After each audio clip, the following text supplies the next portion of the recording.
Testing, testing. I'm good, yeah.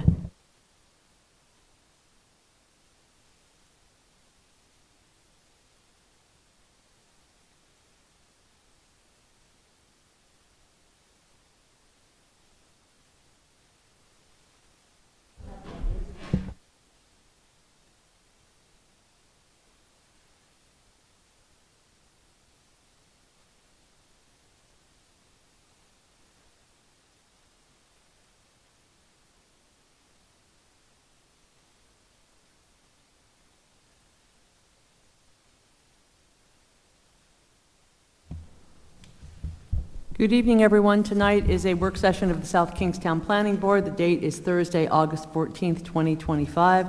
First item on our agenda is roll call. Susan Axelrod? Here. Joe Murphy? Here. Robin Pothier? Here.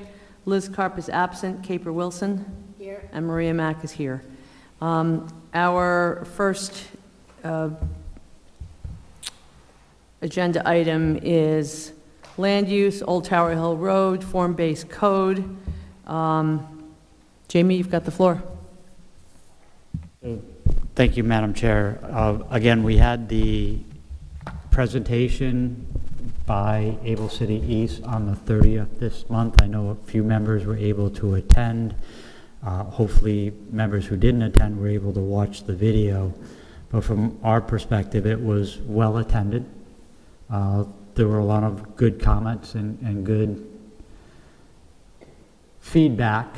I think it was mostly in a positive manner, that people seem to be understanding of what the town council is trying to accomplish with a future vision for Old Tower Hill Road and the potential for increased density and bringing mixed-use opportunities, which potentially bring in more housing. And with the housing, a component of that being affordable in an area that was automobile-centric and trying to make it a little less automobile-centric and more walkable in a vibrant kind of manner.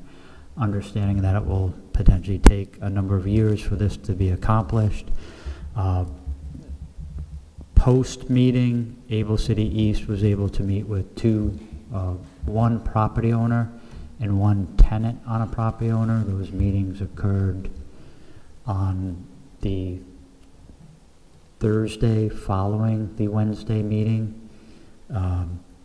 There were the two individuals that were met. The town did not participate in those meetings. We did advise that we should be at those meetings, but the one landowner was hesitant, so the meeting went forward without. So the meeting was, we'll say, an hour and a half or 2 hours. I got the highlights of that meeting, but cannot, nor do I know exactly what was said.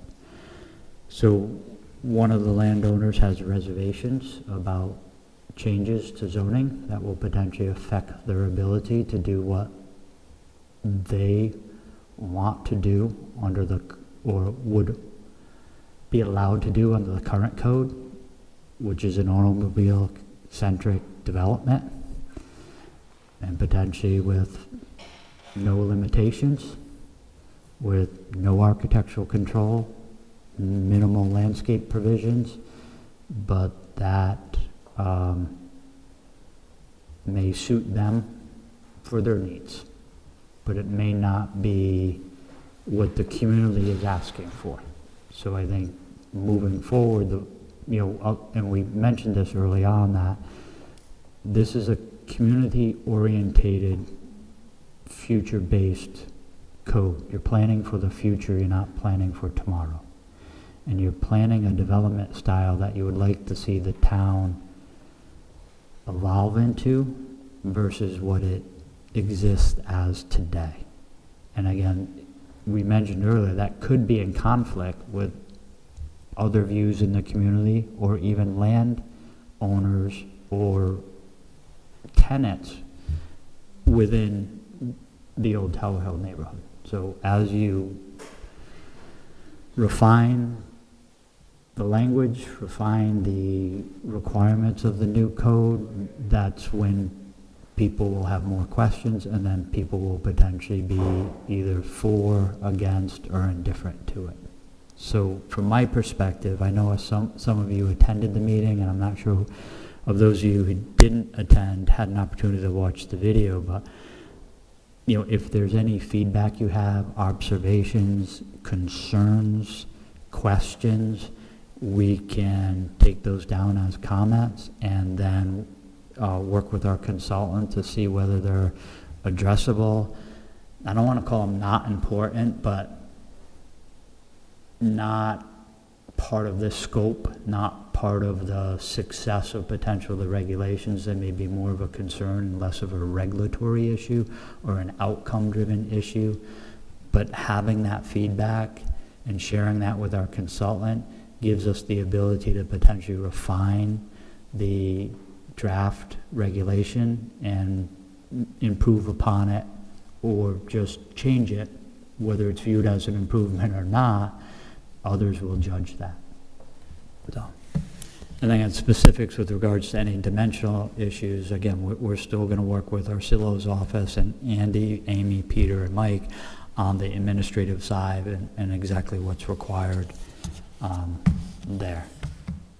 So, and I know there were some comments that evening about having a code that makes South Kingstown look like somewhere else, or make South Kingstown strive to be somewhere else. And I don't think that's the intent of Able City East, or the intent of the council, or the intent of the planning board.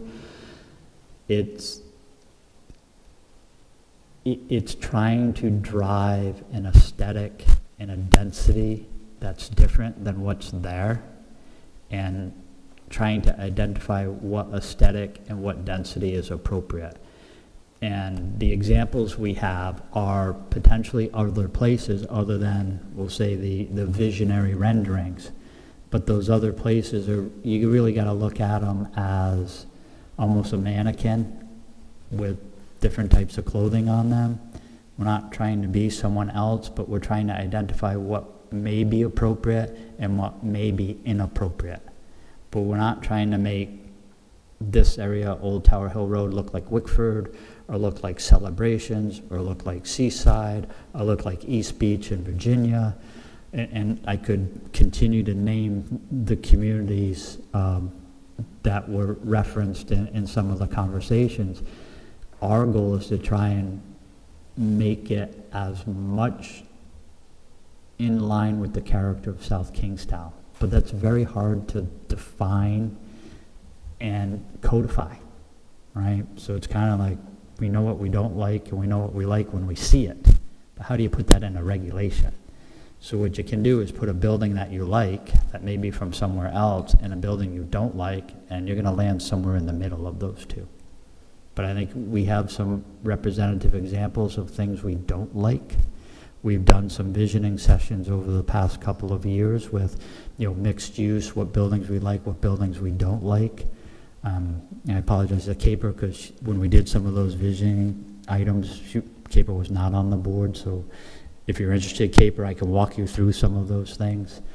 But again, it's trying to, SK the regulation as much as we can, and not, we're not opining to be Watch Hill, we're not opining to be Wickford, we're not trying to look for like downtown Bristol or, sections of East Providence, or if you go out into Cumberland or North Smithfield, there are, cute downtowns. We're different. There's an eclectic mix of architecture, there's an eclectic mix of style of buildings. But even with that eclectic mix, if you codified some of them, you may say, well, that wouldn't be something we envisioned, even though it occurred. So we're trying to get everybody where the majority will be comfortable with the regulation as drafted. So. Yes. Before we start with questions, I just want to say I was pleased and surprised at the turnout for an end of July meeting, because that's probably the toughest time of year to get people out. And I think once we get through the questions, it would be helpful for the board to get a sense of how we refine the code. Can we take a portion of the code and then demonstrate how that would look? Because there are a lot of great images, great before and after, but they're not necessarily, it's not clear that, okay, this is A, B, and C, or, you know, how that would work. And then what the time frame is going to be and what other outreach efforts we should be pursuing. So I think this question came up too at EDC last night, and Brian Wagner and I had a brief moment today to discuss some of the things that came up at EDC, and it's, you know, part of it is what are the next steps, what's our role as an advocate if we're in favor of the plan, where do we kind of go from here? On the low level, Maria, you mentioned, you know, do we have the ability to take one or two properties, look at the existing code, take one of those properties, and develop it under the code? And the answer to that is yes, that's within our scope of services. I've had conversations with two landowners. One landowner, I think both landowners will participate actively in the potential design aspect of their properties according to the code. And, you know, one comment was said, I think whether it was in the public hearing or in passing, that, you know, no one asked me if you could use my property as an example. And, you know, this is a community project. This is a town of South Kingstown project. And the consultant had to look at a corridor, and they were tasked to look at a corridor in the immediate neighborhood surrounding a very specific corridor. And they needed to utilize properties, and they utilized properties that they thought were germane to the subject matter so that they could articulate what they were being told is a vision for the community in the future.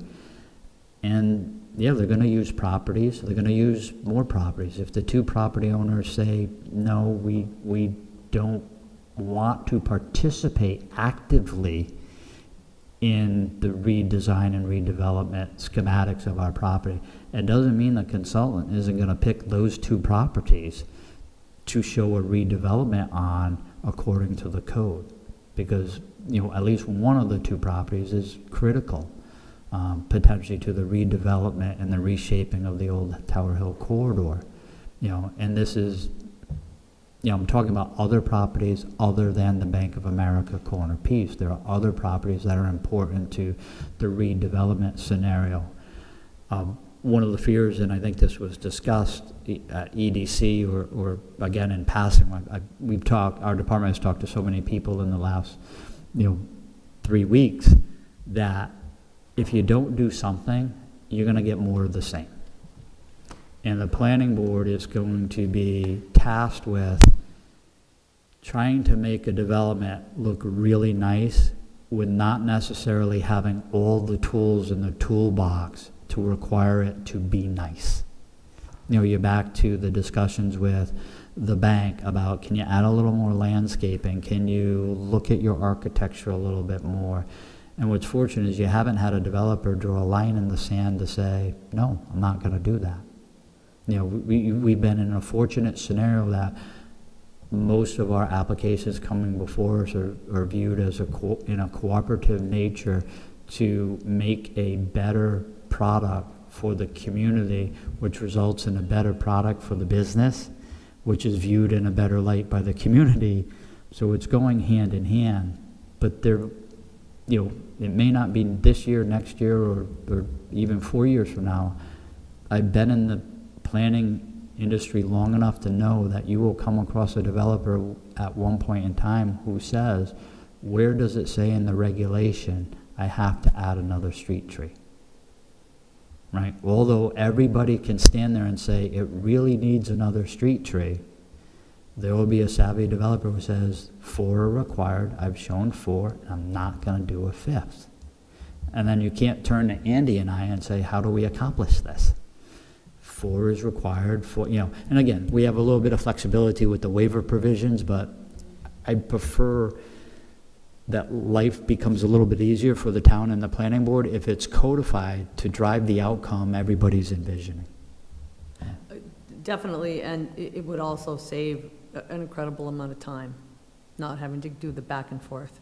Yes. So that people And I think that's something know that from gets the beginning. underappreciated by the development community. They always talk about it, that they want certainty when they apply. I think the form-based code gives them a little more certainty than the back and forth that can occur now. Yes, definitely.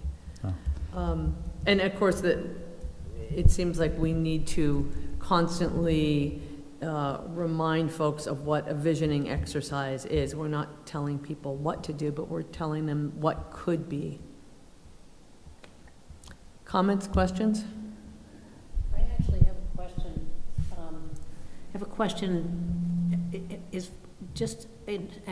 I'm very familiar with recent development in Wellesley, Massachusetts. Did they adopt a form-based code? Which development in Wellesley? Well, I'm thinking of the Route 16 strip through Wellesley Hills. Thinking where, from the college, say, down to Route 9. So I want to say we're thinking about one of the same development. There are a couple areas in Wellesley that we were redeveloped. There was one grocery store that was redeveloped actually in one of our mixed-use discussions. Yep. I have photographs from that, where the grocery store, similar to Wakefield Mall. If we took Wakefield Mall and just made it a big grocery store with a field of parking out front, where one side of the street was this big grocery store, a developer came in and could have done just another grocery store. The code allowed it. They work with the community, either changing I don't know the specifics of it, but it's more form-based, where they pulled the buildings up to the street. There's more inline frontage of retail and office.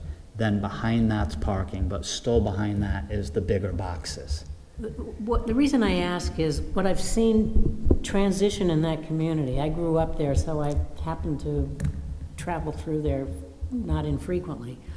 And what happens is when you switch to the form-based code, it invites developmental change, but it doesn't mandate it, because you can still do, as long as you keep your previously compliant building footprint, you can keep it exactly the way it is. It doesn't force someone to It doesn't change. It force gives it. them the opportunity Right. to change. So it's really, it doesn't necessarily drive something, but it enables it and it invites it. And the interesting thing is what really drives change is still the economic influences in the community. So if people need a supermarket with adequate parking, you're going to continue to have Shaw's with a large parking lot, because they can keep that going as of right. But if the community needs more housing, you're going to start seeing people develop their homes in a different kind of way. At least that's what you saw. That's how you saw the change happening. So the change happens over time. So it's really, I think, focusing on what do you want the end use to possibly look like, and anticipating what are the problems that we see now, and what are the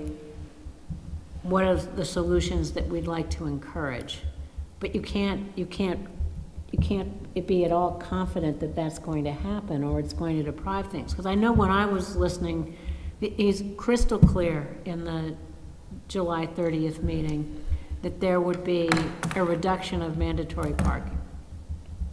And the comment was made that with higher density and more walkability, you're not going to need parking. But there are certain uses in that particular area that are going to still need that kind of parking. So that was, I suppose, one area of concern for me.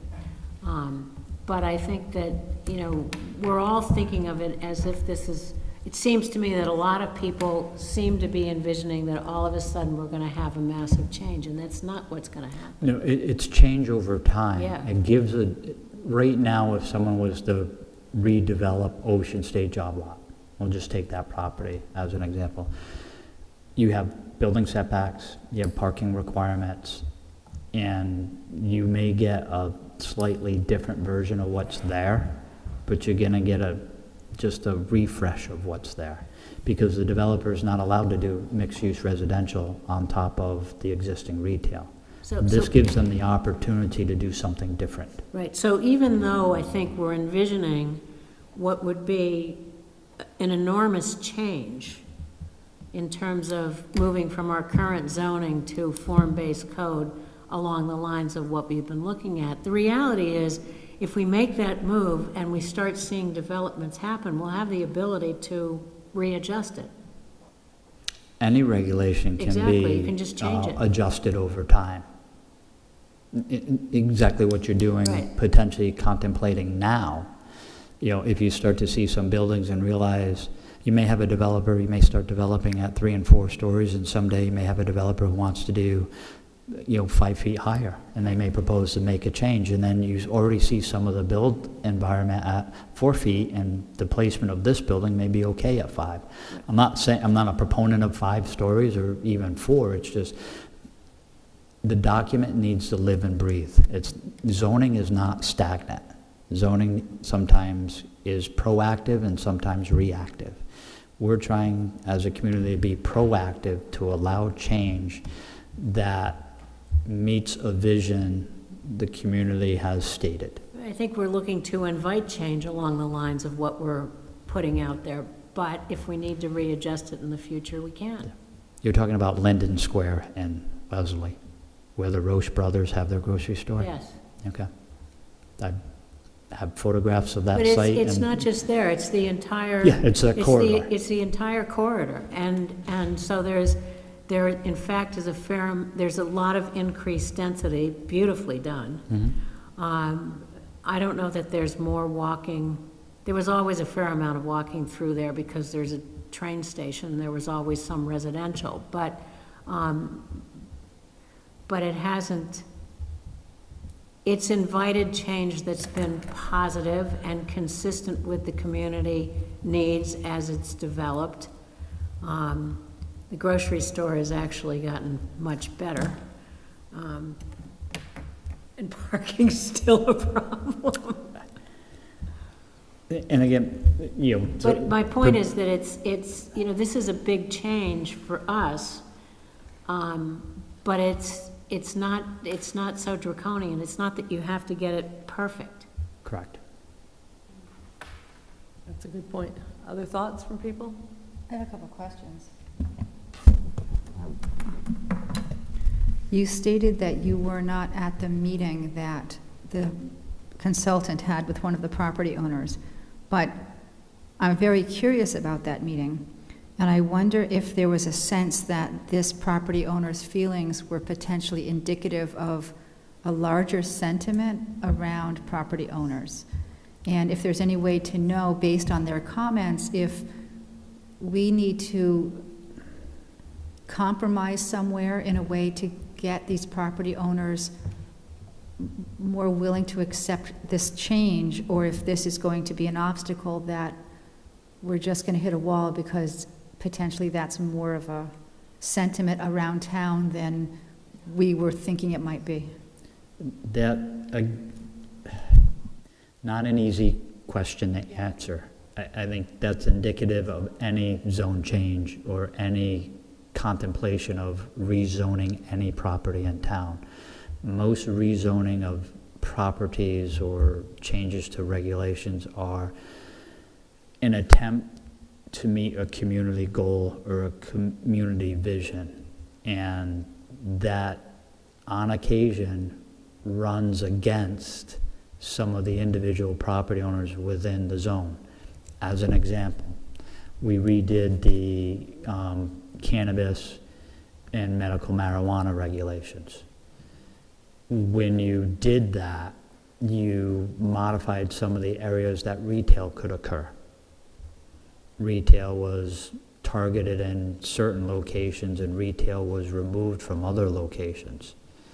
The owners in those other locations may not have been excited about the fact that retail was no longer going to be allowed in their zones, but the council thought it was a stronger decision on a community level to steer retail in only certain locations, and in this instance was to eliminate it from the West Kingston industrial area, and then also remove it from kind of where the pump house industrial areas are. So they allowed manufacturing and product testing and product creation in those zones, but they moved retail to the more commercial zones in town, primarily Old Tower Hill Road neighborhood. They eliminated it from South County Commons.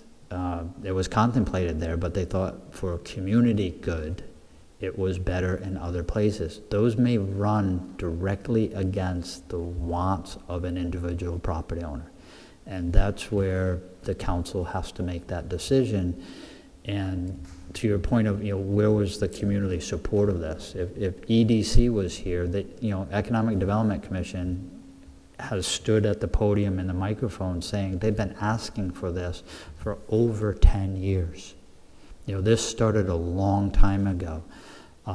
Larry Fish, Susan Marcus, and other members, and I'm not calling them out personally, but they're members that I recall that they've made statements, and other members of EDC have made statements that we've talked to the business owners. They want the ability to improve their properties. They want the ability to add residential to their property. They want mixed use. They want multi-story buildings. They want to go higher.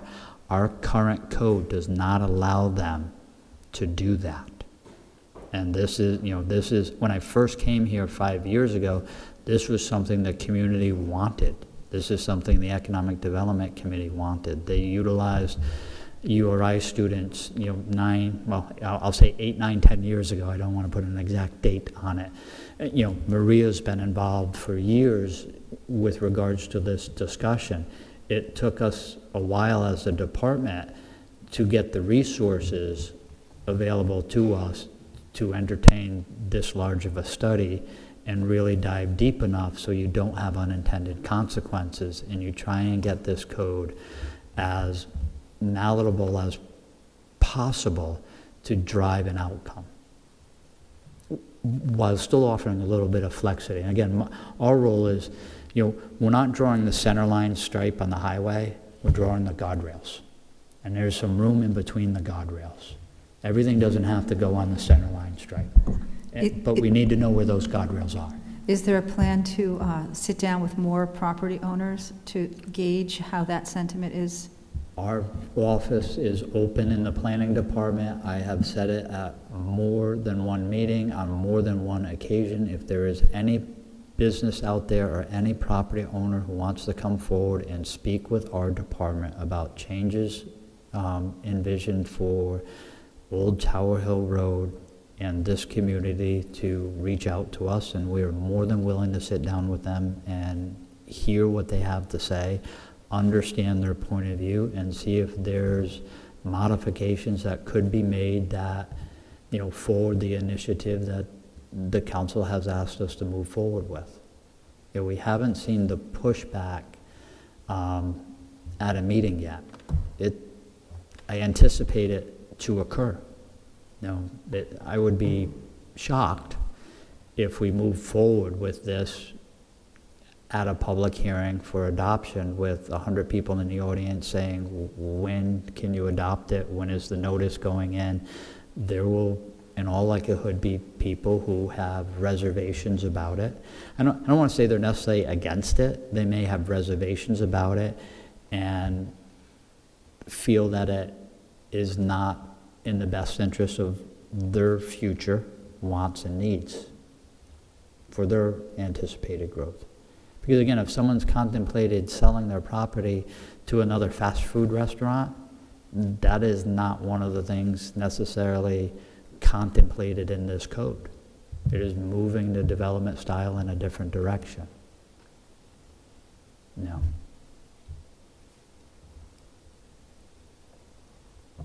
Other thoughts? Joe's quiet over there. Yeah, Joe, you always have an opinion. I hope you say that in a caring way. I do, I love it. I'm surprised you don't have one. Then I do have one more comment, if nobody else is going to comment. The only thing that concerns me about this project is that I fear that we are going to price locals out of this market. And I think that came up at the meeting that we had, that we're going to become like, I don't know, some highfalutin town. But The Hamptons was mentioned. I'm remembering the local business owner who came before us advocating for Chipotle to move in and said, I could never afford to buy that building, renovate that building, or rebuild that building. If you want it developed, it's going to have to be a chain, because those are the only pockets deep enough to make this building either renovated or rebuilt. And so I guess, just because we build lots of apartments does not make them affordable. And if we build highfalutin buildings and only Crate and Barrel can move in, that's going to change our community. So I think, Susan, that you make a comment that's I've heard before, but your example was controlled by the existing marketplace and our existing regulations. So in your view right now, the fact that a landowner wanting a certain price for a piece of property that only a national chain could afford to do was done under our current code. So, Chipotle's right now didn't cause Baja's to close. It may, I don't know whether it affected them financially or the fact that now there's two options in town, they both benefit from that. But a lot of the things you can't control. A developer could choose to buy a piece of property. You had a property on the market for 3 or 4 years that only a bank could afford. Right? And long-term, through consolidations, banks or credit unions could, be combined, move, closed. But that it may mean that a local bank isn't here, but a larger national bank is here.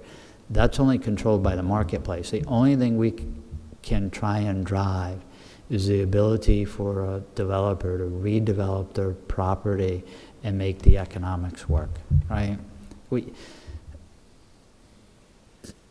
You can look at it this way: you have an existing zoning code that pushed out your local pharmacy, right? Because the only one who could afford to buy the corner of Main and Main was a national chain. But that's your existing code. There isn't much you could do on the regulatory side to prevent that from happening, because the marketplace controls that. There's a trend right now, we were just discussing it in the office, that Starbucks seems to be moving out of their inline stores, and they want to be on an end cap to a chain of stores with their own drive-through, or they want to be in a standalone. So you're seeing them move out of existing places and try and stand out alone. You're seeing Jersey Mike's expand. You're seeing other, which were regional stores that are now national stores, expand. Zoning can't necessarily control that unless you want to say no drive-throughs. Then you're less likely to have a national tenant. But in the same place, we had a local coffee shop who wanted to do a drive-through, couldn't find a property that could support a drive-through, so they made a decision not to build on the Strip being Old Tower Hill Road. But that wasn't because of the zoning regulations, that's just because of the marketplace. Jim, And I don't know how zoning affects that. I just, real quick, I wanted to add a couple things. One, I think it's important to remember that one of the gists of this project was to get the pressure away from the outskirts and focus it more in the core. So the concept of more intense development is going to be a trade-off. Like, that statement's been made. We said if we want it, this is where we want the infill, this is where it should be. The second point I wanted to make is that despite everything, housing is controlled by the markets, and the markets are subject to supply and demand. If we create more units, I mean, there's more available, at some point, maybe not this year, maybe not right away, but if you have vacant apartments, and it becomes you start reducing the price to get people, then things start naturally coming down. Generally speaking, that's why I believe that. And the I third want to point- disagree with you. That's fine. And the third point I want to make is like to the statement of not being able to afford it, right? Not being able to afford improving a property, and that only big chains can get in there.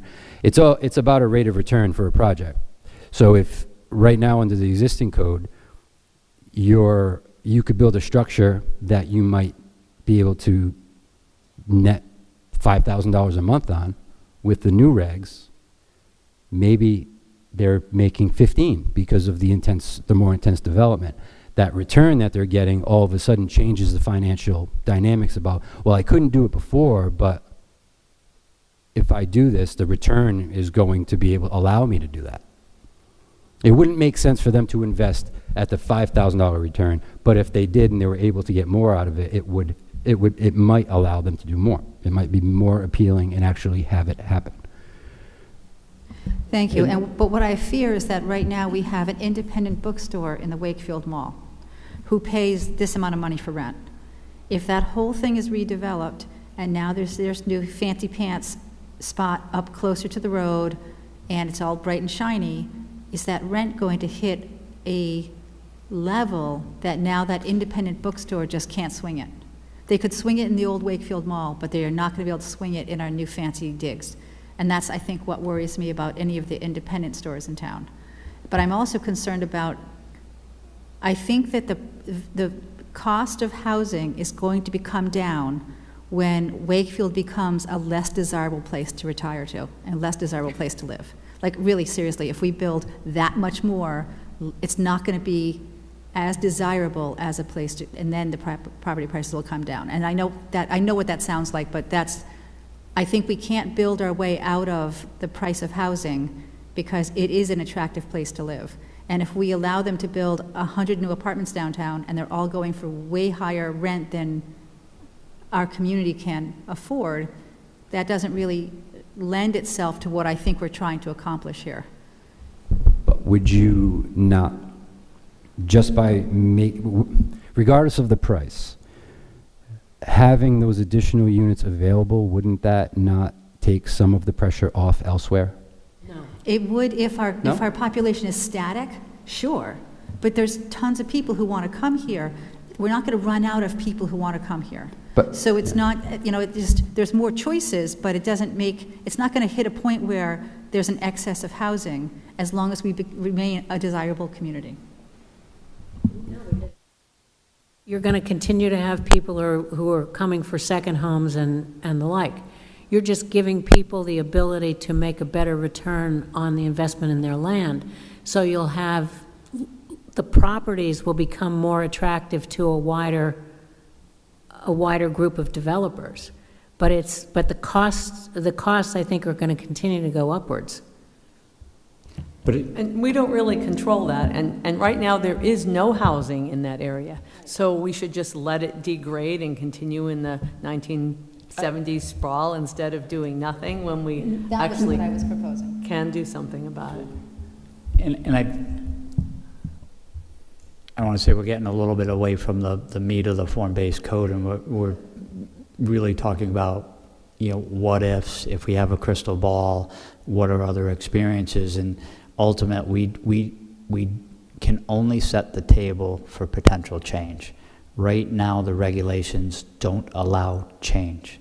The community, working with the EDC, the property, this isn't, Jay and I and Andy didn't sit in our office one day and say, you know what the town needs? They need to redevelop Old Tower Hill Road, and we need to adopt the form-based code to adopt this.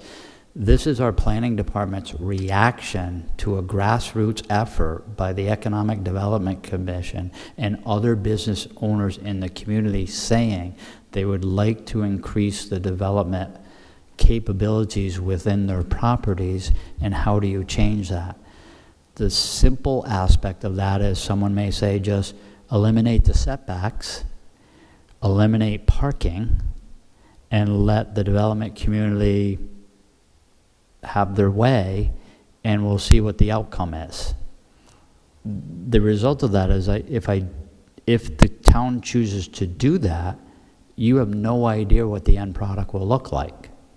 And you are putting complete faith in the development community to do what's right for South Kingstown and ignore what's right for them financially. So what changes to the code do is potentially say, as a community, we're willing to allow some of this growth so long as it happens within the following parameters, and develop those parameters so you have an idea of what increased growth will look like. Otherwise, you're going to continue to get more of what you've gotten over the years. You're going to potentially get another, you could get another large gas station. You could get another national retail chain. And it's not that a national retail chain's bad, it's just they're going to bring corporate prototype 101. Now you're going to fight with them to dig down into their portfolio and do something nicer. You're going to make it inevitable that you end up with more parking lot More of what you types have. developments. Well, actually, I think it's worse because it will deteriorate over time. Yeah. I mean, I'm a fan of the form-based code, but I think it's unrealistic to think that it's going to make housing more affordable, because the demand for housing is high, and there's the demand for properties close to the ocean is high, and it's getting more desirable, not less. So the costs are going to go up. But to Caber's point, But if we yeah. don't make a change, then we won't have commercial growth, and we'll be cutting back on other sources of income. I think really the form-based code, to me, is a wonderful way of inviting change along the lines that get rid of some of the problems that we can see we've already created in the past. Whereas doing nothing, and I take comfort from the fact that we can change it as we go, we can tweak it as we need to. But if we do nothing, all we're going to do is exacerbate the problems that have already been created. And I just want to touch upon what Susan said with regards to the local market. I think in some instances in this community and other communities throughout New England, you have older retail properties or commercial properties that don't carry a significant amount of debt, or they carry no debt. So when a business carries no debt, that they are allowed to keep what they have and potentially keep rents low. At some point in the life cycle of a commercial building, those properties get sold. And when they get sold, the new owner is either taking out debt or they're using capital, which is still liquid debt, and they need to get, to Jay's point, the return on investment, the ROI up. And just the nature of turnover of properties, you see a potential reinvestment in the properties, and the way the developer gets their money back on reinvesting in their properties is they have to raise the rents in order to pay back their investment.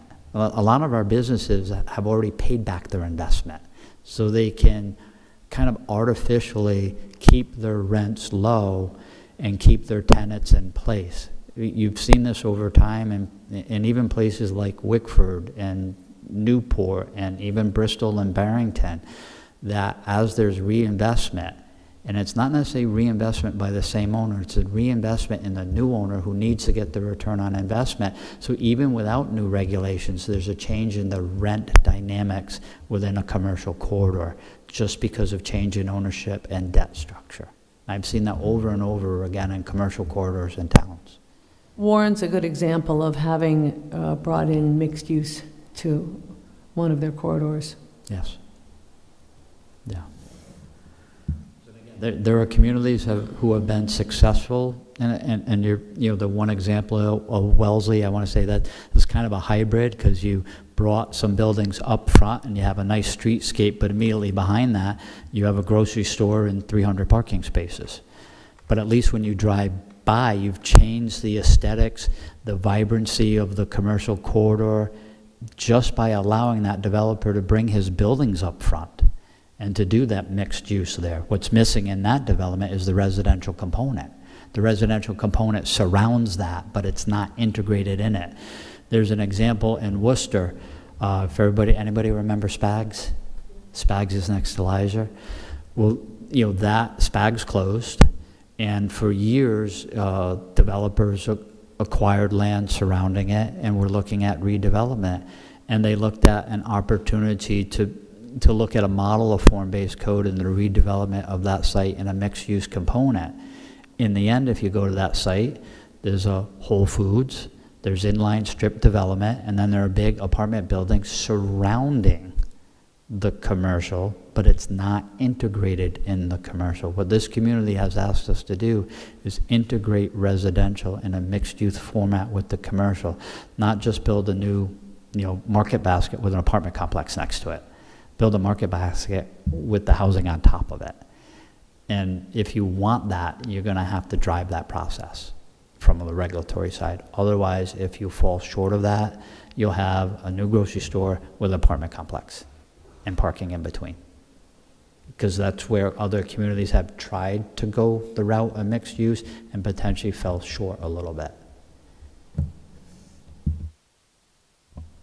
Jamie, there were quite a few comments at the meeting on some of the dimensional elements, some of which were brought up by this board at a previous meeting, particularly west of the Dale Carley intersection, where you have a potential for a transition zone to Main Street, but you have a lot of currently unprotected, by any means, buildings that have businesses.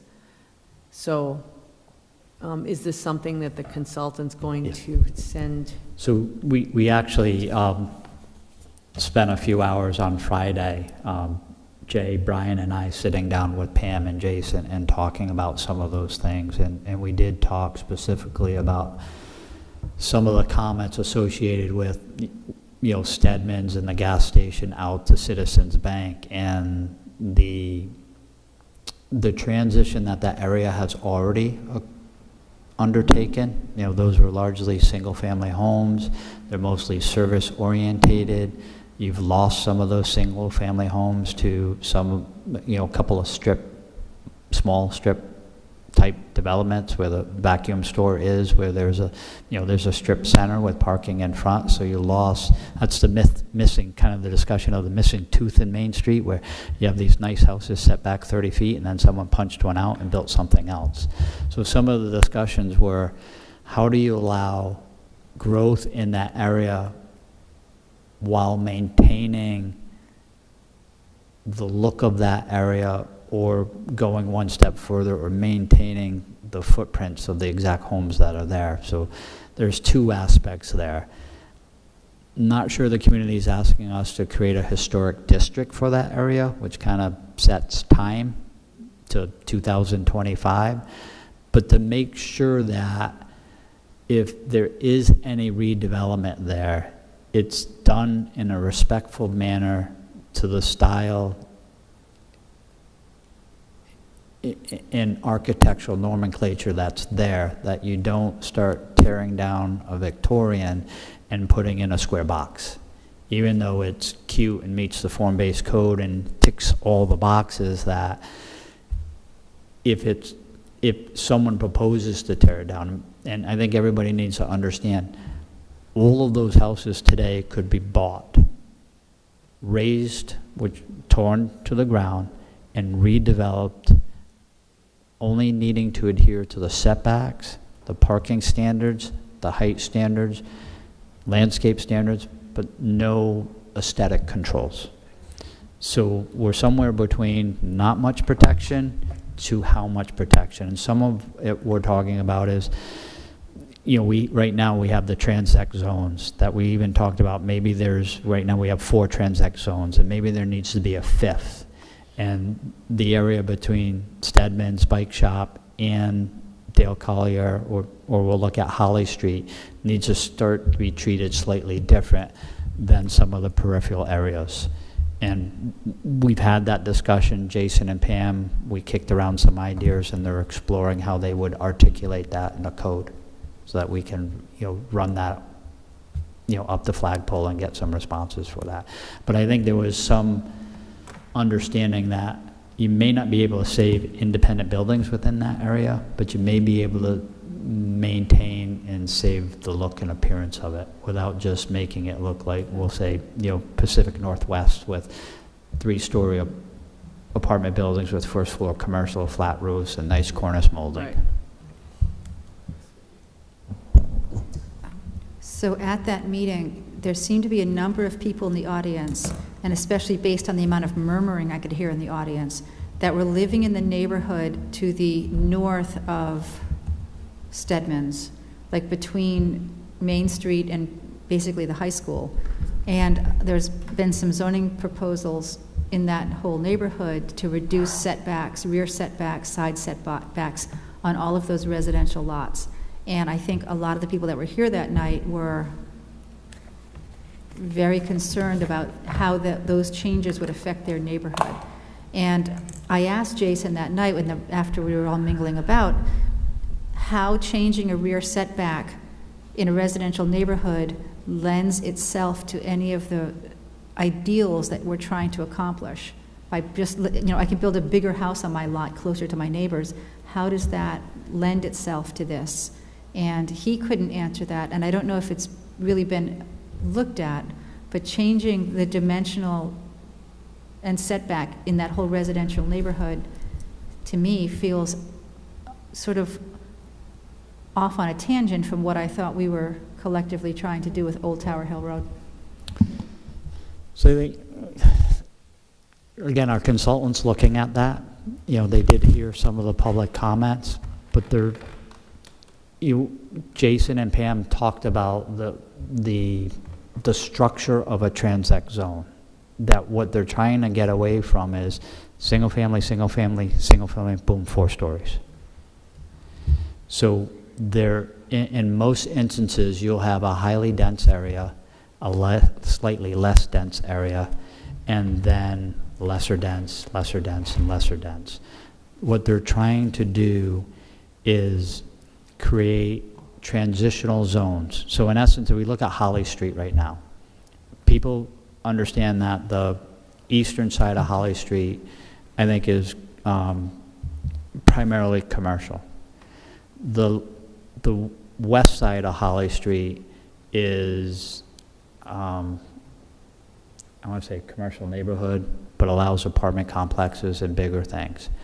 I don't think people recognize that on Oak Street, that was, in essence, residential multifamily. And that was originally designed in the zoning code to have single family buffered by a little higher density, taller buildings, and then your commercial. That's the way that district was laid out. In a traditional zoning code, it's dimensionally driven. Setbacks, height, lot coverage. What the form-based code is saying is it's adding another level as it relates to making sure that streetscapes addressed, public spaces are addressed, landscaping's addressed, and architecture and form are addressed. Our code lacks those last kind of 2 things at a high level, and the placement of buildings on the lot. Some of the things that people are worried about can already occur on their property.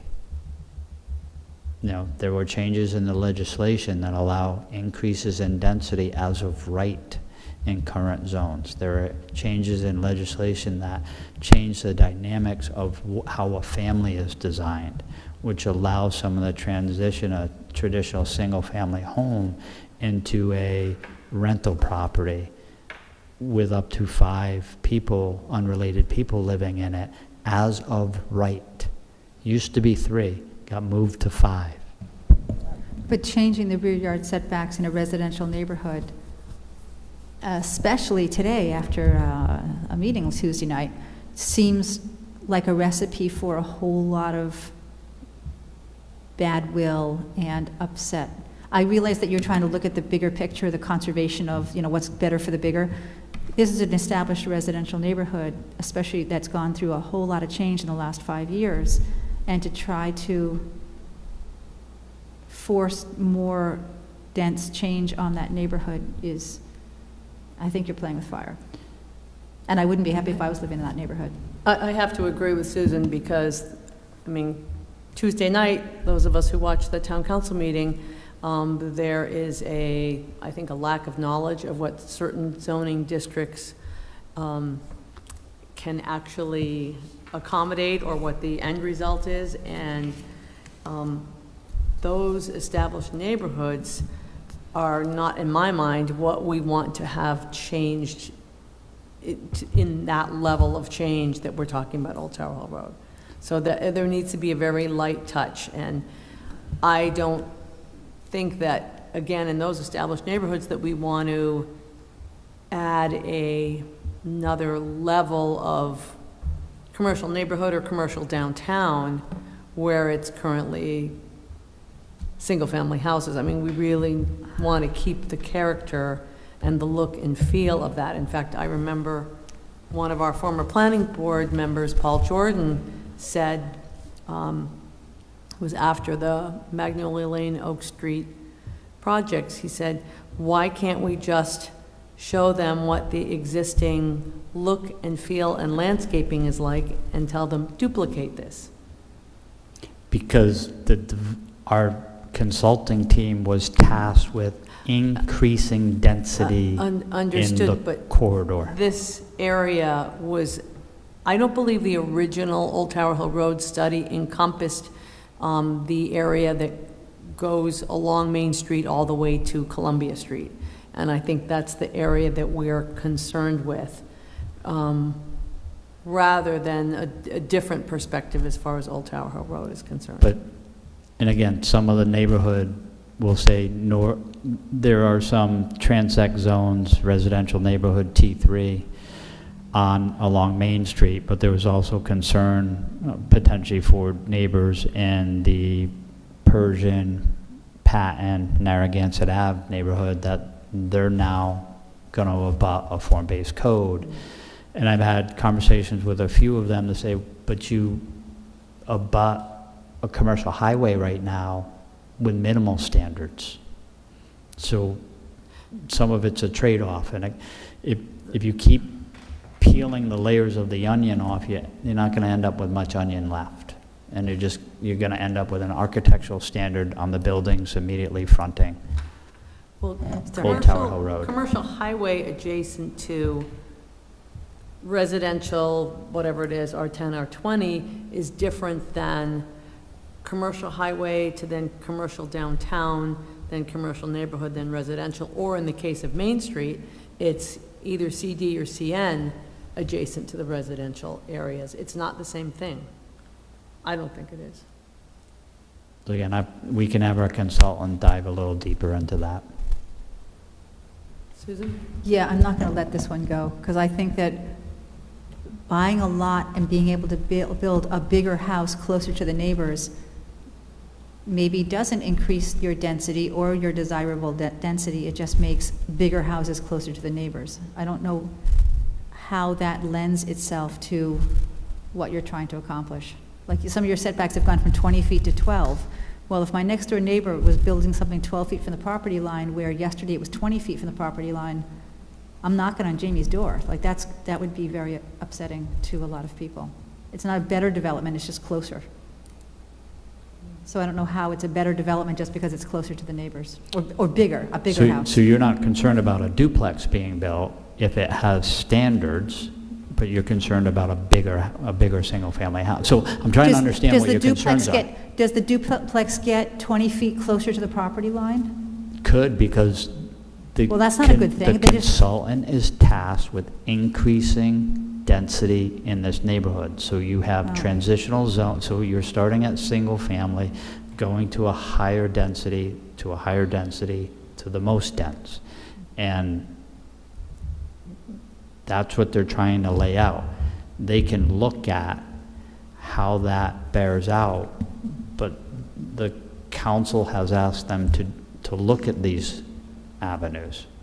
That council talked about Old Tower Hill Road. I've never heard them talk about a residential neighborhood and making it more dense, and especially after Tuesday night's meeting, that is not going to fly.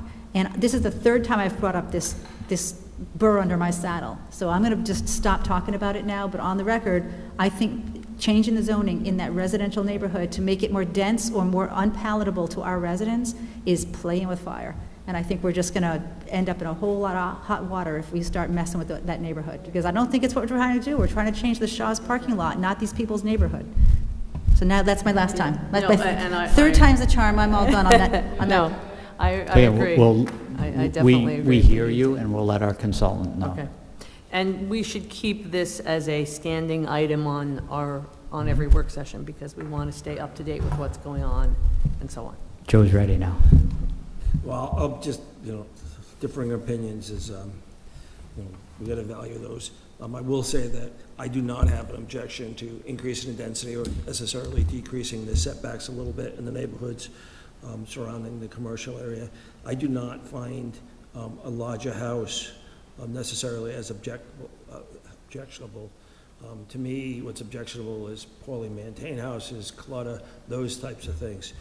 Unfortunately, those are the types of things that is harder for us to actually regulate and control, but a larger house in an area that's relatively close to a commercial, that's well-maintained, that potentially increases density, I don't find objectionable. We talk about whether building will decrease the cost of housing or make it more affordable, and I think, Jamie, a lot of the things that you said was correct.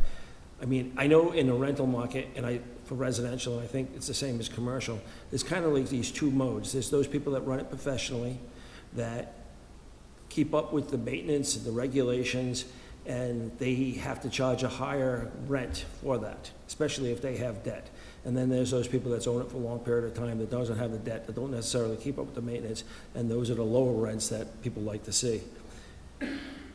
Ultimately, I think the cost of the rental units, whether it's housing or whether it's commercial, is dictated by the cost that it takes to bring a housing unit to market. And so with that said, allowing housing in the commercial, allowing development, I don't think will decrease the cost, make it any more affordable in the short term. But what it may do is 10 years from now, 20 years from now, when after those developers have built that housing and they don't have the debt, and then that will present. So we're not going to solve a problem as much as we'd like to for us or even our children at this point. I think at this point it's our children's children as far as making it affordable. So in the long run, I do think it may make it a little more affordable, but wouldn't be in the short term. So it's just No, thank you, Joe. Can I just ask Joe a question?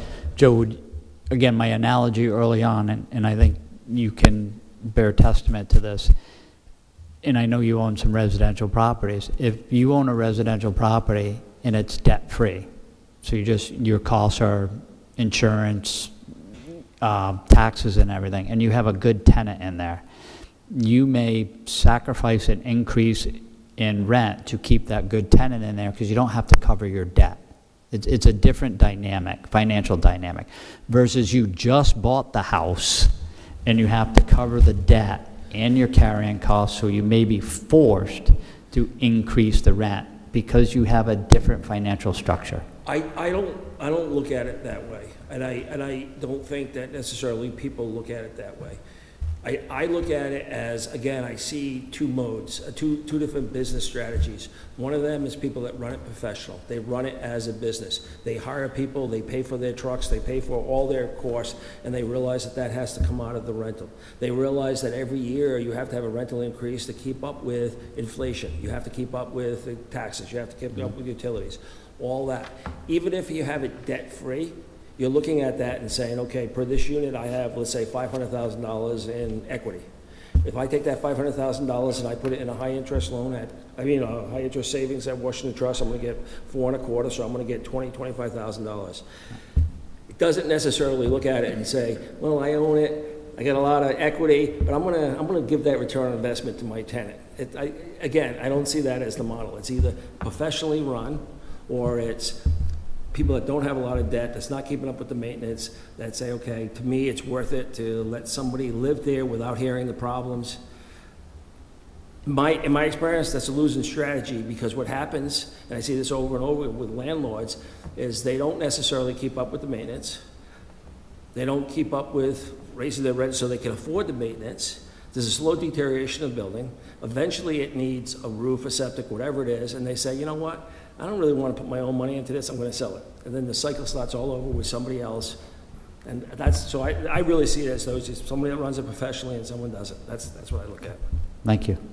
All right, let's move on then, shall we? Go ahead. First of all, I would say that if the house next to me became 10 feet closer to me, that would squeeze the breeze. That would be an unpleasant surprise. I think that does decrease the quality of life for that existing landowner. That point aside, I'm wondering how the planning department and these advisors are considering our school capacity, because we've just spent about as much money as we can afford with a student body number. And now if we're going to bring in, are we going to control student numbers? Or like, how are we anticipating where are we going to build more schools then? So I don't have a perfect answer for what Robin has said, but there are studies that exist. I think one of the biggest ones that's referenced is a study that was done a few years ago by Cornell in viewing single-family development and its impact on school systems, and then the apartment industry build-out and how that affects school systems. And it is exponentially different, that modern apartment buildings in the studio 1-bedroom, 2-bedroom, and even some 3 bedrooms do not necessarily increase the student enrollment needs of a community. It's a small blip in the marketplace for students, and it's not comparable to adding the same number of single-family units. So if you add 100 single-family units in a big development, you may say average 1 student per household for a period of time. And remember, that's kind of a period in time, because some people live in their house for 30 years, but you're only educating a student for 12 of those, maybe 13. So it's 12 or 13 years in a 30-year life cycle of home ownership. The apartment mix is less child-orientated and more family cohabitation-orientated. And the studies bear out that you don't have a big tick on the apartment side with children. And again, a number of universities have done this study. And the reason I'm aware of those is because on the affordable housing side, when people do comp permits, and in Connecticut they do 830Gs, and in Massachusetts I think it's 4B type developments, 40B developments. That's the first thing the community usually goes to, where then the developer says, we're building an apartment complex, here are the studies, and it doesn't bear out that there's a significant influx of school kids when you build apartment complexes. Or I shouldn't say apartment, that style of housing, that style of rental housing. So I guess my question is, are we including that calculation in our form-based code? Because we could end up with a lot more children. I hear some if there, and 20 years from now, we don't know whether what we're looking at today is still going to hold. Yeah, but we're putting in a brand new school, and are we going to have room? Like, is that part of the plan? How are we controlling that? My understanding is the school is being built with additional capacity, It's not being built for today, it's being built for the needs of tomorrow, and my understanding is the trend right now is a downturn in enrollment due to household size. So I don't know, Andy has anything to add to that, or? Be right back. Yeah, I mean, enrollment's declining, and as the community, as you said, becomes more desirable as a second home place, it will continue to decline. And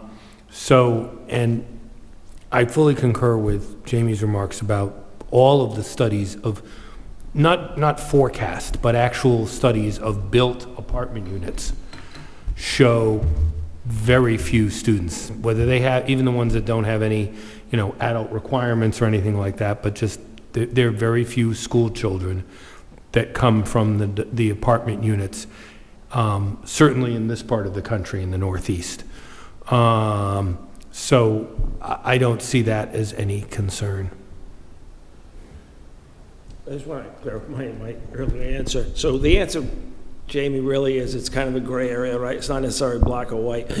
Even if you don't have debt, you're still going to want to have a reasonable return on investment. You're not going to say, hey, I'm not going to raise rents because I don't have any debt. But at the same time, you don't necessarily have the same pressure. So it may not be quite as much. So I think the answer is somewhere in between. But yeah, even if you own it debt-free, you're still going to want to get a reasonable return on your investment. No, and I completely appreciate that, Joe, and I think there was something missing in my explanation too. Understanding even if you don't have debt, you own an asset, and that asset could be working for you in a different manner, such as in a savings account earning 5%, where you're going to get 24, 25, well, in your analogy, $25,000 a year. So, without the debt, I think it just gives you a little more freedom as far as controlling price point. You don't on have that. the day-to-day pressure of trying to make your bills. Yeah. That's the only difference. But I think too, in that analogy, even if you have no debt and you have a tenant that you've been renting for years for, we'll say, $2,000 a month, and the marketplace is pushing $3,000, at some point you're going to adjust to the marketplace because you're just leaving ROI on the table. Thanks, Joe. Appreciate it. Shall we continue to liaison activities? Joe, affordable housing? So we did have a meeting, Jamie facilitated that, and we discussed the comprehensive plan versus the inclusionary zone, the pluses and minuses. Joe, Mike? Okay, I guess I'll start over again. We did have a meeting. Jamie facilitated that. We had it in the conference room over there. There was discussion on the differences between inclusionary zoning and the comprehensive permit, the advantages and disadvantages of both to the town and maybe to the developer.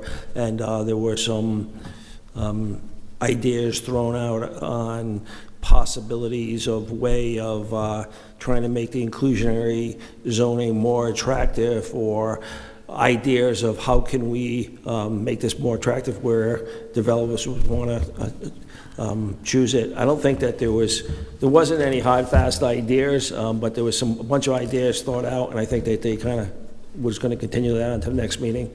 I don't know, Jamie, what did I miss? Jay scold me in a minute for not having my mic on. No, rightfully so, though. I think Joe's correct in the fact that we kind of walk through the pluses and minuses and difference between comprehensive permits and inclusionary zoning. And I think, some of the discussions was, well, as I look at it and evaluate, why would I ever do an inclusionary zoning if I can have complete flexibility for relief under the comprehensive permit process? So some of the discussion and ideas that we'll kick around internally and perhaps advance the discussion at our next meeting with the Affordable Housing Collaborative is, are there ways to make incentive zoning more attractive for the developer so that they come in a more code compliant manner versus pushing up against the zoning regulations utilizing the comprehensive permit?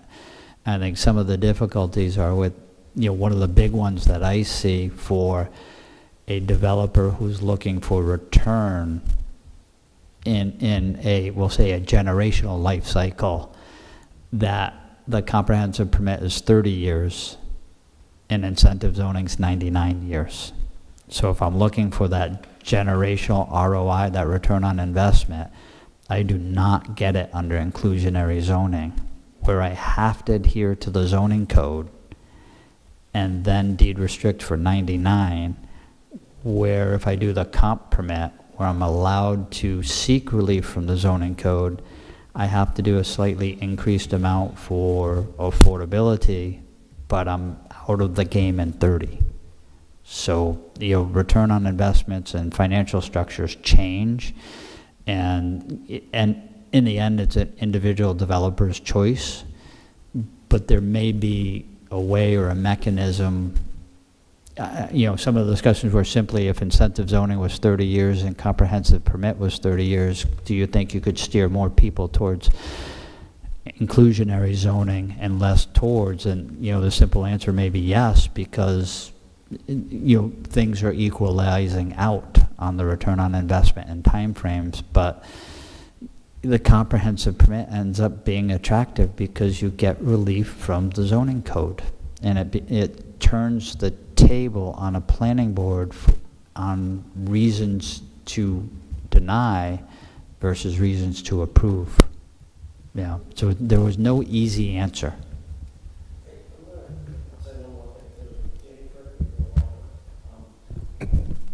The Affordable Housing Commission would like to, like all the boards, they like to get something accomplished. They would like to see change. There is interest and a lot of discussion about how do they make that happen. And I think what they expressed at that meeting and other meetings is what they would like to do is to get in front of this board. They would like to be able to tell us their ideas and also hear our ideas. And then they are more than willing, and what they would like to do is, with that sharing of ideas, for them to be assigned the grunt work and to actually do whatever background information that we need so that they can come back in front of this board and then there'll be actual changes made. I don't know, Jamie, if you want to, there was a lot of, I would say, frustration that things don't get done smoother, as well as interest in front of getting this board and actually work for this board. The other thing that I would also recommend is that the collaborative be made well aware of the legislative changes that have occurred and what the impacts will be, because that's an important part of the whole process. And again, to Joe's point, they did look at potentially trying to set up a meeting between planning and Affordable Housing Collaborative in a work session type, put the tables together and just have a conversation. One additional thing I'll bring up, and we talked about it, and some people don't realize, under the comprehensive permit, you have to do a certain percentage. And again, that gives the developer the ability to increase density without kind of a ceiling or a limit. Incentive zoning with the 99-year restriction gives people a density bonus. So when you're finished with a inclusionary zoning project, your resulting affordable housing units are in the 15 to 18% range. So there are trade-offs. You can make it more friendly for people to be more code compliant, but you also need to understand your yield goes from 30% to 15 to 18%. You may get a longer time, but you get a lot less units. You potentially almost get half the units because the density bonus the developer's allowed to, and the units that are the density bonus don't have to be affordable. So it reduces the overall percentage. So again, there was no simple... It's almost backwards, isn't it? Yeah, there was no simple... It's almost like if you did a comp permit, you got a deed restriction from 99 years and you have to do 30%. But if you did an inclusionary zoning, you only have to do them for 30%, but you couldn't reduce less than 20. To Maria's point, the tables are kind of turned. So it's hard to push someone to the inclusionary side when you're almost more restrictive. The only benefit to going inclusionary is you get to reduce the number of actual units that are affordable. So you look at Broad Rock. Broad Rock is not going to result in 30% affordable units. They're going to result, I think it's in 3 of 19. So if we round out to 3 of 20, that's only 15, like 15.5, 16%. It's not the 30. You do get them for 99 years, but you get literally almost half the units you would get under a comprehensive permit. So. Update on the Scenic Stewardship Committee. I believe that we are awaiting the final product from the consultant and waiting for a meeting to be scheduled. Is that correct? Randy and I have communicated back. We're in the process of reaching out again to Mr. Collins and trying to get the document in a final stage, incorporating the final comments, and then potentially having one more meeting with the committee, not to make changes, but to just deliver the final product. Okay, sounds good. Did we, can we talk about the rental registration? I know we had talked about that at the last meeting. There was a discussion on what should be in the letter to the town council. And I also had some additional questions about the fee. So we did take the comments that were stated at that meeting. They were referred to the council under rental registration, and the concerns about, I'm going from memory right now, Joe, but the clarity on when it starts and stops, when do you have to register, the amount of the fee, and I think the third item was the requirement of what type of notice you have to put within the unit. So And that correspondence went to the town council. But when they asked us for the input, it was only specifically related to the potential of a homestead exemption. And it's kind of up to us, is it not, to forward to the council what we feel might be solutions or improvements. You were reviewing the rental registry changes to the ordinance. Right, that's a limited portion. They are proposing changes to the ordinance associated with rental registry. Right, but it's a very limited.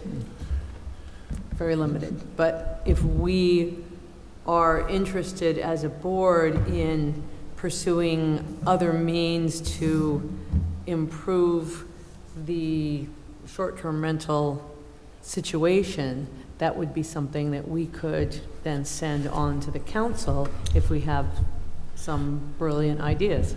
Yes? Before Andy speaks, because I think they're separate items. You have we'll say the first one, you have a regulatory task. Yep. The second one is kind of a maybe Policy. you could say a policy Yep. or parallel planning path. Right. But it's not associated with the referral. But I'll let Andy weigh in too. There's two separate issues. The registration is something that we don't believe the town can legally enforce, that's a licensing statute that the town does not have the ability, the state has preempted that.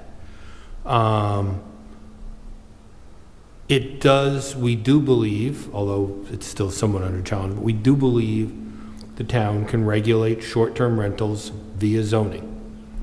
Now, that creates a problem because of pre-existing non-conforming uses, but the sooner you do something, at least going forward, you restrict it. I mean, my personal view is to sort of treat it like adult entertainment.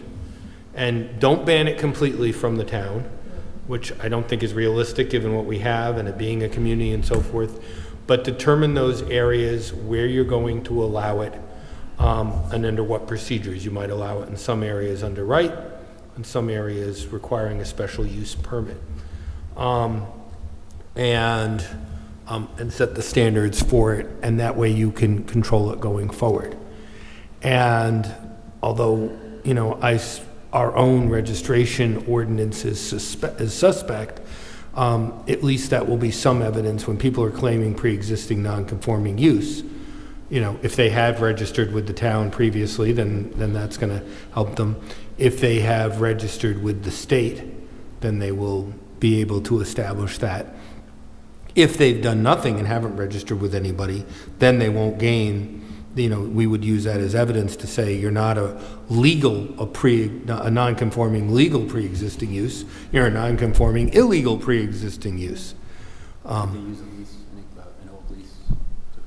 There are all sorts of things they could use to prove it, but I think we would still say, even it doesn't matter if you leased it, you were leasing it illegally. If there was a valid law, particularly the state law, that required you to register. If the state law required you to register and you didn't register with the state, the fact that you leased it to someone doesn't give you any pre-existing non-conforming legal rights, because you weren't legal if you weren't registered with the state. So I will again urge you to think about a quick and dirty zoning amendment to this, you know, perhaps, you know, not allow them in a lot of the fragile areas that you're most concerned with. So at least you're stopping it going forward. And, you know, special use permits, you know, basically are going to be concerned with the density stuff that we already have, related stuff with hotels and whatnot, with number of parking spaces and things like that, to come up with the standards, and do something like that sooner rather than later, so at least, yeah, it won't help us immediately with all the ones we already have, but it will keep it from getting worse. That is our initial recommendation as to how to deal with the problem. Yes, we can apply to the General Assembly next season for legislation. I'm not at all positive, I'm not at all bullish that it would be approved. I think we would meet a lot of, you know, fighting from Airbnb, as well as a lot of the landlords and things like that. I don't think it would get through the state General Assembly. I don't see them doing it as a statewide basis or a town basis. I think that's a long shot. Might be something to try anyway, but I think it's a long shot. So what does that do to the pre-existing? Well, that's what I'm saying. If they can prove that they were pre-existing legal, then they would continue until such time as they stop doing it. But at least it would keep it from getting worse. It would keep new units that are being built just for the sake of short-term rental from happening, and it would, you know, help prevent future conversions. And, you know, it won't necessarily stop. It'll also be dealing with enforcement. That's a whole separate issue. But if we do have an enforcement campaign, we'll have something to base it on. Do you think that there'll be any changes to the statewide registration based on Rep. Carson's commission that studied this for a couple of years? I don't know. Okay. I don't know. I mean, that, you know, Carson is from Newport, and that's where there's probably the worst problem with it in the Yes. state. But that's how Newport is handling it now, is handling it as a straight old-fashioned zoning issue. Yep. Because at least the law is a lot more settled there, that we have the power to do that. And if you advise that we do something sooner than later, we should definitely add this to our list Well, of you know, when you tasks. asked about putting the old Tower Hill Road on every meeting going forward, I cringe. Even if it's just an update. Well, but still, but it's not an update. You spend an hour talking about it and don't get to other things. So I would just suggest thinking more carefully about what you want to get accomplished and what you, don't get me wrong, I mean, I'm a planning geek also, and so, you know, sitting here talking about it, it's a great discussion, but it just didn't, I don't think we advanced the issue at all tonight. And I think there are other issues that the town can advance and make some progress on sooner. While that one, you know, you're waiting for the consultants and someone to come back to, rather than to keep discussing it. Yes, I don't think we saw this as an update per se, but a subsequent conversation related to the... Following up on the right, meeting you had right. and the takeaways. As I said, I don't feel there wasn't value to it. Yep. But I don't know that you need to do it again. Well, we like before- Jamie to keep us apprised of what's going on, because otherwise, we don't know. Yeah. And sometimes, often it's a 20-second update, right?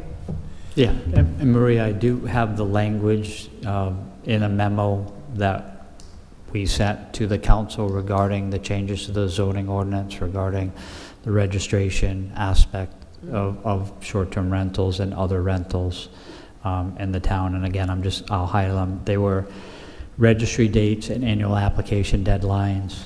The other aspect was the need to post the registry notice and lease information within a property unit for long-term rentals, and then evaluating the cost of the registration fee against the increased cost of renters that relates to the goal of providing affordable housing within the town, understanding that additional costs of year-round rental properties by the town could be deemed inconsistent with the goals and objectives of the comprehensive community plan. So those are Yeah. kind of Yeah. the highlights of those three items.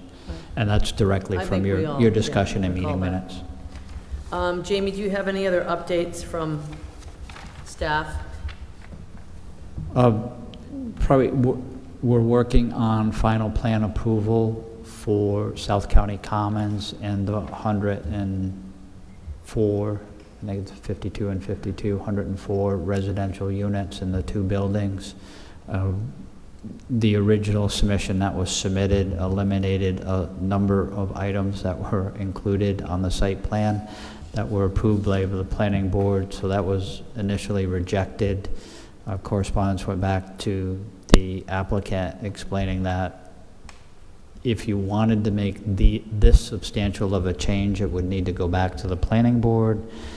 But if you put back, we'll say 99% of the components that the planning board approved, that it potentially can be handled administratively. Again, my role as administrative officer is to make sure that what was approved by the planning board at final is what we're signing off on. So again, there were some changes to the elimination of outdoor spaces. There were some elimination of pedestrian connections around the site.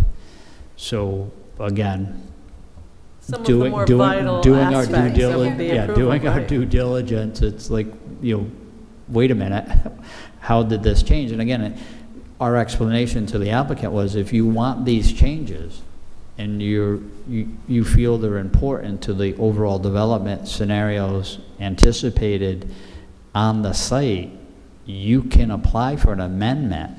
But that amendment doesn't happen through the administrative officer. That happens through the application to and approval by the planning board. So again, we're working with the applicant to get them back to a place they need to be so that the AO can determine that they are in significant, not substantial, significant compliance with the approval. And I've told them, like, if you need to move a sidewalk a couple of feet, that's fine, but you can't eliminate the sidewalk. If you need to adjust the outdoor space by 100 square feet to meet some regulatory requirement, that's okay. But the elimination of two of their passive outdoor recreational areas, I felt would require planning board approval and not AO approval. Yep. So we're working with them, and we have a couple new applications that we've had some preliminary discussions that we'll be able to have further conversations with you in the future. Okay. And what does our next meeting look like, generally? I'll let Jay, I want to say not too bad right now.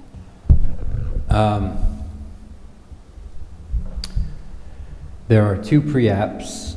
One was continued from last month that did not attend. Right. They're not too complex at all. And the other one is 571 Main 571. Street, who we have not heard from. That, if you want my opinion, that application has been continued and has been kicking, and there has been no real submission, no real movement with, as far as the submission of additional documents and to continue it moving. So I think if we don't get a substantial response from them before this meeting, my recommendation would be to have them re-advertise, come back when they're ready, and then they re-advertise. It's been kicked for 9 months, something like that, Again, incrementally pushing it every month or every other month. with no Yeah. progress and no update. At some point, the public notice is not really pertinent because nobody knows about it anymore. We did have, the hospital did come to TRC with regards to their proposed improvements at Kenyon Ave, the doctor's office in the parking lot. They've submitted an application to the planning department to modify their institutional master plan, so we're working through the process there. That'll probably be with TRC, actually, it got through TRC, that'll probably be planning board late September, but not your first meeting in September.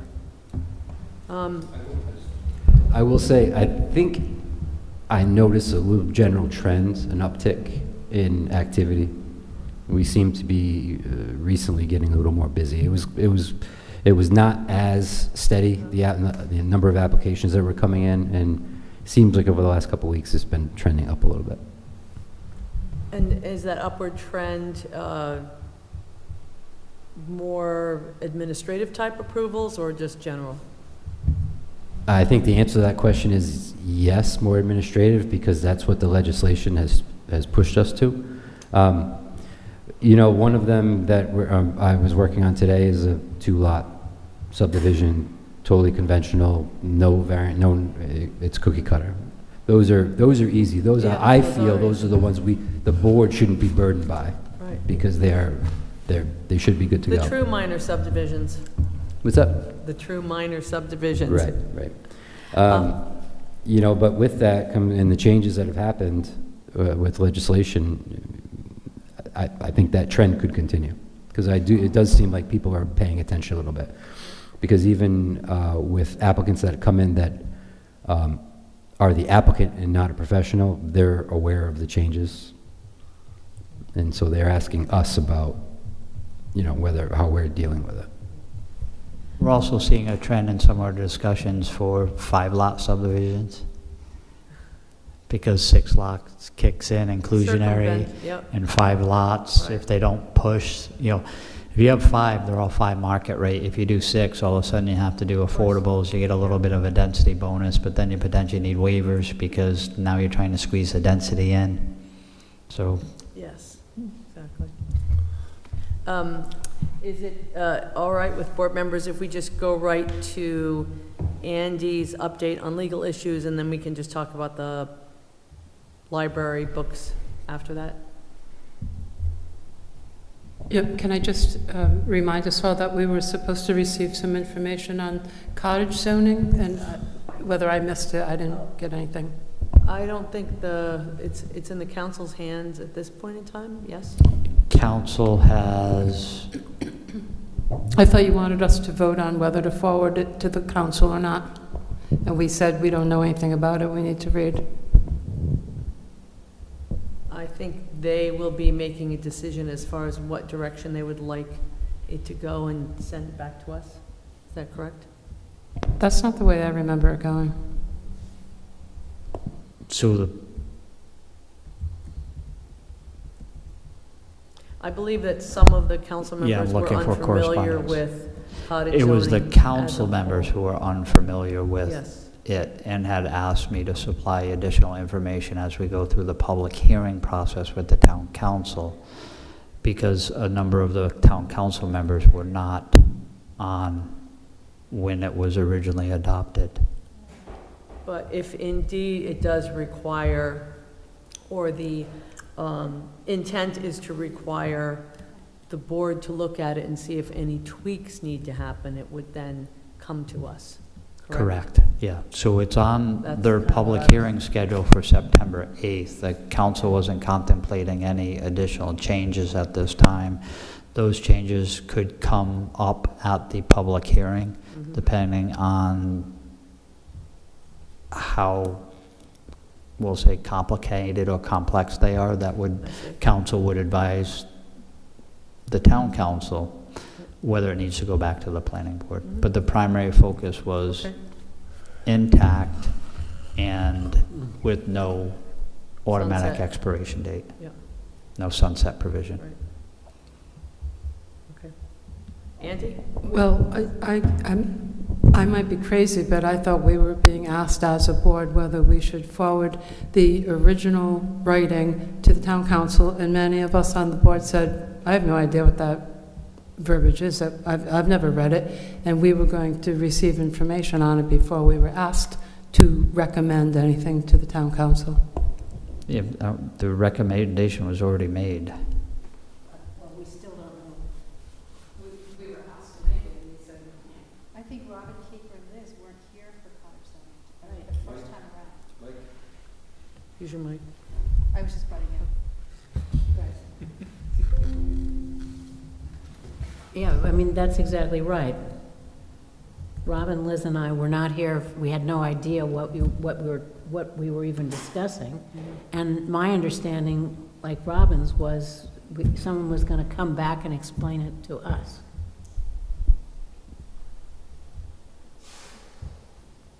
I mean, how else could we make a recommendation to the council?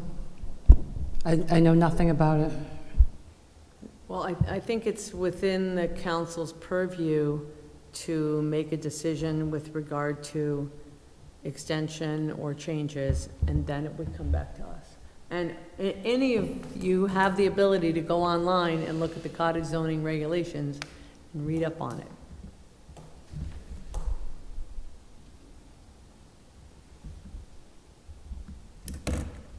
So Jamie, they will be discussing this on September the 8th? September 8th. And we'll see what comes out of that. It would not surprise me for them to send it to us and ask us, do you think this needs to be modified? Well, we also discussed that in certain areas in town, cottage zoning on R40 would not be reasonable, and that it did Currently not need allowed. some discussion. It's currently not allowed on R40. Correct. Yeah, so this was just basically a readoption of the existing cottage zoning regulations in the same zones it was originally effective in, that sunset on March of 2025, just putting it back in as an active regulation without a sunset provision. Right, and then if you decide you do want to extend it to some of the R40 areas, that's something you could do in the future. Yeah. But at the moment, yeah, just eliminating the sunset provision. Andy, legal issues? Yes, there are some. But you should have received the memo by now, or from Amy and me about all Was this. it the abbreviated one or the No, this was the longer one? longer one. This was a 13-page memo with the, did that get forwarded to them? It should have. So we have done an extensive memo. Most of the hard work by Amy and comments by me, but no, we both went through it. So that's there, as well as we had an attachment actually with a copy of the actual bills, which are good, the public laws, so you can see what's changed. Because later on, when the new statutes are adopted, you won't be able to see what the old language was. So that's there. And, you know, if you want to put it on an agenda to discuss Yes, at a we future should. meeting, I'm happy to answer questions on that at a future workshop. Andy, will you guys be suggesting any actual changes to our Yes. ordinance? Well, yeah, I mean, we'll be talking to staff about that. Amy, is, you know, that's the next step, working on what are the changes, you know, where, yes, the short memo that said changes required, yes, changes required, yes. So we'll be working forward on that with, you know, more on the specific changes and that will be required. The good news is there's nothing, unlike the special use permits at the end with 23 where we had a deadline and we had a real consequence, there's nothing here that has a real time consequence. The laws are there. Several of these laws are already effective from upon passage at the end of June or the beginning of July. And When people come in, staff has to apply the state law, no matter what our ordinance says. So it doesn't matter whether we amend it in September or December. Yes, I think we should have a work session where we focus on those changes because they are complicated. And also be able to discuss any specific changes that South Kingstown should make to our current regulations, along with how potentially we could support legislation that might clarify or help with where there might be inconsistencies in some of the language in the legislation. Okay, so I'm going to respectfully decline to do the last part. I've been working on it for several years now, as have you. I don't think it's worth a discussion thing. I mean, if people have specific ideas, love to hear them, but I'm not going to go through a whole recommendation because we've already been there. We've been there, done that, lost that. But the other parts, yes, fine. Well, So- I think the reason I brought that up is it's just starting to become part of the kind of public knowledge and focus to a certain extent. Susan referenced the town council meeting on Tuesday where there was a large neighborhood that didn't understand the impacts of the 5 unrelated persons, the ability to build duplexes, and the impacts that people are seeing, and I think that's going to happen more and more. Yeah. Can I just say one thing Sure. that was missed earlier? I know the subject property that everyone was talking about is RM zoned, but that same allowance for duplexes exists in the R10. And the R10 in this town is exceptionally large as far as how much land area it takes up. So that situation could happen all over, and it's prescribed in our ordinance. Of course. And what was important also was that Mike Rosillo brought up, and I don't know to what extent the public completely understood it, but the new definition of the minor subdivision, which would be approved administratively. I'm not sure if they understood that that means no notice, et cetera.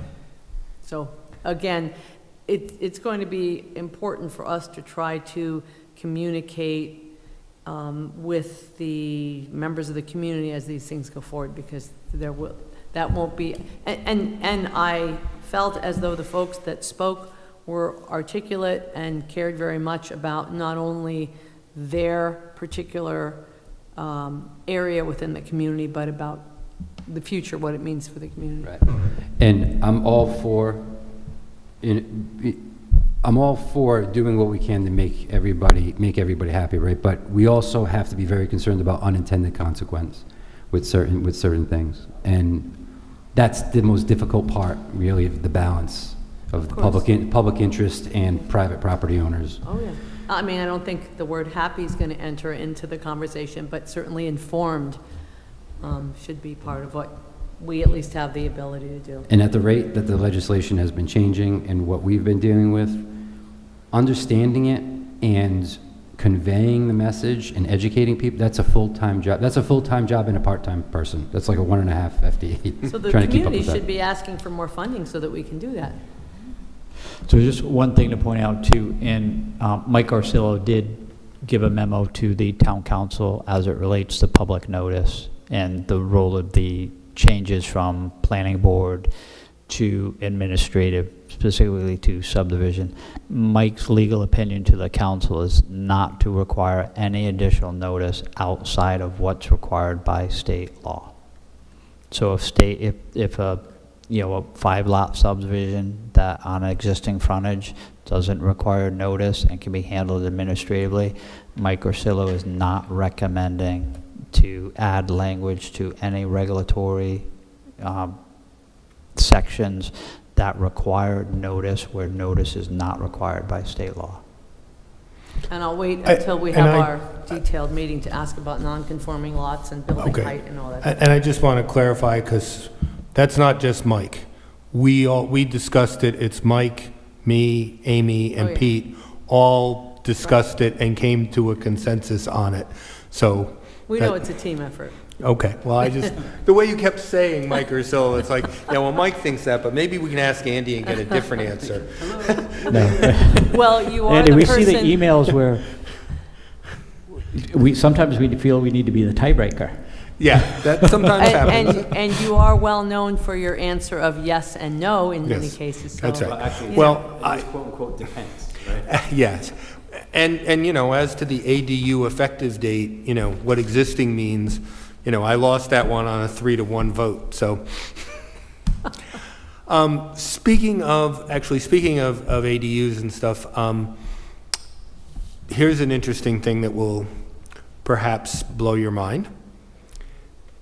The town of Barrington, a week ago, as you know, the state law has a 20,000 square foot minimum size for the ADUs as separate buildings. The town changed that in their ordinance to 0. There is no minimum square footage for ADUs in separate buildings. As long as you can comply with the yard setbacks and requirements, you can put it on any size lot if you can comply with the setbacks. Is that principal setbacks or accessory structure setbacks? Or is it depending on the size of the structure to qualify as accessory or principal? I think it's accessory structure setbacks, but they don't allow structures right up to the lot line to begin with. They already have existing things, so that's, Would that impact their current height limitations or not? yeah, it's still subject to the height limitations. okay. Still subject to everything else, Okay. but just not that 20,000 square foot line. So Interesting. they originally it was going to be talking about reducing it to 10,000, and then they talked about it and they really wanted to encourage this as a housing thing, and it's not just an affordability, but they want people to be able to have these additional units and the families and so forth, and so they ended up, it was amended to 0 and And- passed. And the other provisions for enforcement of occupancy? No, So how would you? the law doesn't really allow the provisions for enforcement of occupancy anyway. So, are Other there- than no short-term rental and no platform, you know, using an electronic platform, there's not there. So yes, they could be rental units, not restricted to family members? not restricted to family Right, members, right. that's correct. Can you remind us of the date of the training for planning Sure. boards and? Yep. Was it 15th? November 15th. 15th, okay. It's what's- Saturday, November 15th, 8:30 in the morning till about noon is the training, the in-person training at the Inn at the Crossing in Warwick. Just up the road a little bit, just up the road. On a Saturday morning, it's a real short drive up there. And there will be a hot breakfast at 8:30. And as I said before, I don't know who was there, but there will be, the breakout session for the planning board will be specifically devoted to the coastal sea level rise training. Very good. Do we need to pre-register? Yes, you do. There will be a time limit. That hasn't come out yet, though. That's not going to come out probably till, Nancy, probably till like actually mid-October. Nancy shoots for like 30 days ahead of time. She figured, before that doesn't work, people Too say, oh, soon. that's too much in the future. After that, there's not enough time planned, but usually I think it'll be about October 15th that it will come out. Great. It's not mandatory. I mean, you have to have that training time, but you can do it on your own and whatnot. This session isn't mandatory. It's just an opportunity to have it there. And then there will be also a keynote speaker beforehand, which I'm not sure I'm at liberty to disclose. You But already did. I did. Okay, well then I guess so. Yeah, Judge Lamphere, who Yeah. handles all the land use court stuff. And I don't actually see, it's not a secret. So he'll be the speaker. He's accepted. I'm the one that asked him. So he's accepted to do it. So, you know, you'll get Very his glad to hear that. perspective Yeah. of what Yes, he's, that you would be know, very helpful. looking for, and then have the breakout sessions. Great. There'll be Okay. a separate breakout session for the zoning board. You can encourage them, and the HDC as well. HDC is going to all be about lead and windows. Oh, I'm Okay. sorry, I'm going to miss it. that's pretty specific, but, Okay, And so I will thank just you. remind Yep. those of you who might be going that SNEPA, the Southern New England American Planning Association Conference, that's the week before, that's Thursday and Friday, November 8th, 7th and 8th. And that will be in Newport. Yes.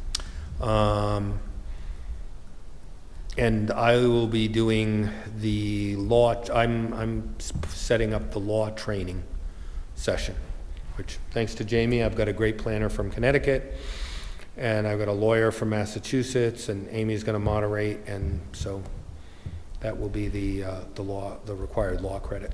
I saw the recent email about Keith Stokes being the keynote speaker. Maybe Jay knows how difficult it's going to be to get tickets for this, the event? I'm sorry, I was just typing an email. SNEPA, ticket events, and how difficult is that going to be to? To register for the conference? Yes. So we have a cap, so the SNEPA this year is going to be in Newport in November, and we have a capacity limit of 450. Wow. So that correlates with around, well, it's probably a little higher than what we generally got in Providence every 3 years. So it would normally be okay. Yeah. But because it's Newport and there's a little bit of excitement behind it, we're encourage everybody to register early. Like when the email comes out, register early. I will make sure that when it does come out, I'll forward it to the board members. Great. Okay. All right.